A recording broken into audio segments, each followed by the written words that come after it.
ช่วงที่ 2 ของ Education Today ได้รับเกียรติจากมิสเตอร์เจฟฟี่ซีฮัมมิลตัน Director of Startup ที่มาร่วมพูดคุยและให้ความรู้เกี่ยวกับ Startup กับการศึกษาในระดับมหาวิทยาลัยจะเป็นอย่างไรนั้นไปติดตามชมกันค่ะ So Thailand has positioned itself to be the center of science innovation driven for the economy and a center for startup in the Asia Pacific region. Do you think that's going to happen? I definitely think it will happen. I do lots of work with different technology clusters, different divisions of the government, and there's a huge effort to make this happen. There's plenty of support. It's really, really exciting for me. Coming from the United States to Thailand, I moved here because I specifically see and believe in that opportunity. And globally, I would say these are kind of revolutionary times. So the way we design, develop, and manufacture products is all changing. The way companies innovate and try to reach new markets is all changing. So I think that paired with the fact that I would say the most creative people in Asia are in Thailand. So you think based on my work experience. It's the right timing for Thailand. Yes, I would definitely say it's the right timing. Yes, definitely. What about at a smaller scale, a university scale? Do you think it's important to start here, or yes? Because many universities are doing startup programs, both successful and unsuccessful. But from your experience, what's your viewpoint? I would say the university is the perfect place. Especially a private university like Rangsit University. We, I would say, are more dynamic, we have more flexibility and more freedom to make moves, whereas the government universities have strict protocols that they have to follow. Right. And I would also say we have all of the resources that people need, like what it takes in terms of human power. We have great teachers, great students, and also the facilities that are on the universities, all the equipment, all the tools and anything you would need, the computing power, we have the ability to pretty much launch anything we would want. So if a student at a university wants to be a business owner, want to start up something, he has great ideas, what would be your recommendation? My recommendation would be set a goal and don't stop until you get there. So we read about success stories, but we don't read about how difficult it is to achieve that level of success. Going forward a little bit at a time is better than stopping. Never give up. Align yourself with the right people, and set the goal and keep going. Your initial responsibility is to bring that idea to life in the most minimal way possible. The least amount of money, the least amount of time, the least amount of resources invested to get something that people can evaluate, collect feedback, and your future investments should be improving that based on the feedback. So for example, if you have really great idea, it does not mean that it would necessarily sell. Correct. In the market. Right. We see many businesses try to launch new products. The quantitative data, the numbers, the market share, they believe it's really successful. Big companies make huge investments to try to launch a new product, and that product doesn't really succeed. So there's strategic ways to navigate this to help ensure success, especially for startups. Does meeting the right people count? Meeting the right people, I would say, is maybe 90% of it, right? Having the right people not only on your team and developing with you, but having the right mentors, having people who can make the right introductions for you, and making sure that you are selling the right product to the right customer. And you've recently taken on this new role of leading the startup. Yes, very excited about that. Which is called DevHub.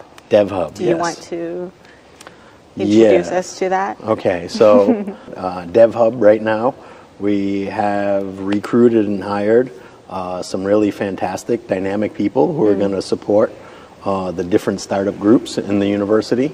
We are meeting with the different deans of the different faculties. We are seeing what kind of projects or technology they have in their department, and we're measuring the level of interest with students. And soon we will begin to start hosting events where students will pitch their ideas to venture capital firms, and keep trying to climb the levels of success until their products are commercialized. What is your role, though? My role is kind of facilitator and conductor.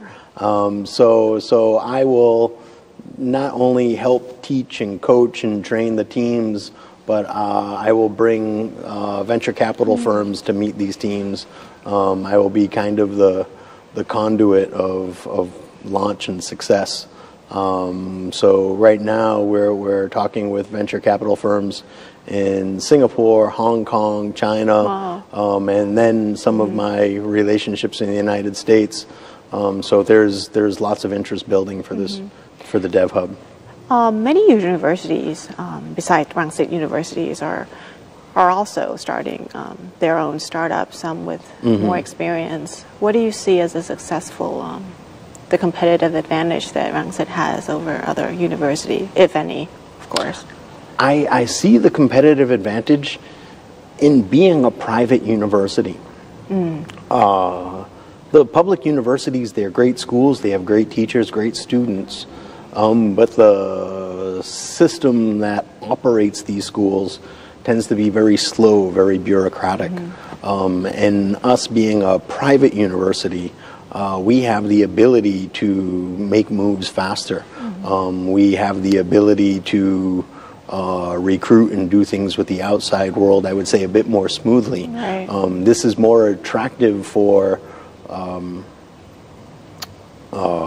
private companies. This is more attractive for venture capital firms because we are, I would, lack of a better term, we're more easy to do business with. And easier to access as well. Yeah, easier access. So in, for example, in 10 years, what do you see startup in Thailand to be? What is that? In 10 years' time, I see startups in Thailand contributing for a major part of the economy. I see. In what sector in particular? I come from a medical background, so I think medical is going to be huge. And it's one of the components of Thailand 4.0. So Thailand is #1 in the region for healthcare. Thailand is #1 in the entire world for medical tourism. And Thailand imports roughly 90% of its medical supplies. Okay. So there is a tremendous push to develop medical products, to become a medical product development hub. And when I say products, it doesn't necessarily have to be something physical. It could be a service as well. It could be a component of technology. And in ICT, information and communications technologies, not only is it an amazing industry on its own, but when you pair that with the medical community, there creates lots of really new, really exciting opportunities. Any particular business startups that you have a hands-on experience with in Thailand relating to the medical industry? So for that, I've met lots of amazing, great people in all different technology clusters in and around Thailand. I've met amazing companies, and I've worked in a number of the different universities. I've had kind of a bird's eye view of the startup community, and it's really, really exciting times. There's kind of an energy. R&D is still new to Thailand, and the people working in this space are really creative, really exciting people to work with on all levels. So there's a lot of potential for Thailand. That's lots great of to potential, hear. yes. And the government is giving the right amount of support. We need more support from the private sector in Thailand. Right now, there's kind of a misconception where some startups are trying to rely solely on the government funding that they receive or support from the technology clusters. There needs to be, I would say, equal support coming from the private sector. Lots of the big companies in Thailand typically make very small incremental changes with regard to innovation. But that leaves lots of room wide open for the startups. You can innovate big and fast. You can become very successful very quickly. Any last words you want to say about a startup in Thailand and make them successful, or anybody who's looking into doing their own startups? I think I would go back to no matter what, don't quit. Don't quit. Set a goal and don't quit. You can adapt, you can be flexible, you can change your plan, you can change your strategy, but don't change your goal and don't quit. Work with amazing people, love what you do, have passion for what you do, and you will be successful. Right.